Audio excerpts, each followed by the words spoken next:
Hi అందరికీ!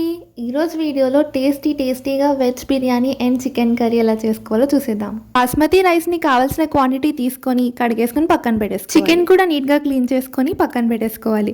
ఉల్లిపాయ పచ్చిమిర్చి ముక్కలు కట్ చేసుకొని స్టవ్ మీద గిన్నెలో ఆయిల్ హీట్ అయిన తర్వాత వేసుకొని బాగా కలిపేసుకోవాలి. లైట్గా సాల్ట్ యాడ్ చేసుకొని మిక్స్ చేసుకుంటే త్వరగా వేగిపోతాయి. ఉల్లిపాయ ముక్కలు బాగా వేగిన తర్వాత మాత్రమే చికెన్ ముక్కల్ని యాడ్ చేసుకోండి. ఇందులోనే లైట్గా పసుపు యాడ్ చేసుకొని ఒకసారి బాగా కలిపేసుకొని మూత పెట్టేసుకోండి. ఒక 2-3 మినిట్స్ మగ్గిన తర్వాత చికెన్లోంచి లైట్గా వాటర్ బయటకు రావడం స్టార్ట్ అవుతుంది.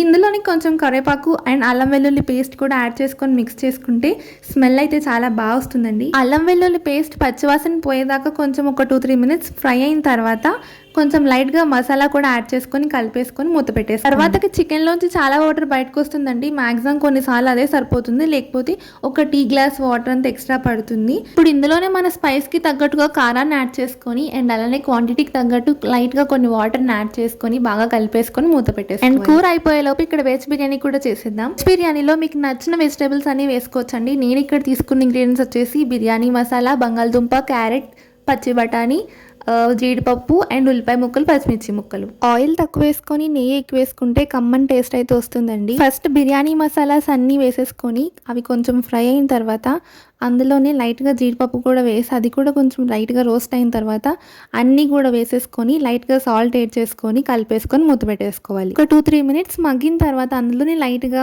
అల్లం వెల్లుల్లి పేస్ట్ కూడా వేసుకొని బాగా కలిపేసుకోవాలి. పచ్చివాసన పోయేంత వరకు వేపుకున్న తర్వాత లైట్గా గరం మసాలా కూడా యాడ్ చేసుకొని కలిపేసుకోవాలి. తర్వాత అందులోనే కొంచెం కొత్తిమీర, పుదీనా కూడా యాడ్ చేసుకొని బాగా మిక్స్ చేసుకోవాలి. వెజిటేబుల్స్ అన్ని ఒక 5 మినిట్స్ బాగా ఫ్రై అయిన తర్వాత మనం తీసుకునే క్వాంటిటీని బట్టి వాటర్ అయితే యాడ్ చేసుకోవాలి. బాస్మతి రైస్ అయితే ఒక గ్లాస్ బియ్యానికి 1.5 గ్లాస్ వాటర్ అయితే పడుతుందండి. సన్న బియ్యానికి అయితే 1 గ్లాస్కి 2 గ్లాసెస్ ఆఫ్ వాటర్. మేము ఇక్కడ చేసేది కరెంట్ కుక్కర్లో కాబట్టి అయిపోగానే ఆటోమేటిక్గా ఆఫ్ అయిపోతుంది. తర్వాత వేడివేడిగా chicken curry and veg biryani serve చేసేసుకోవడం.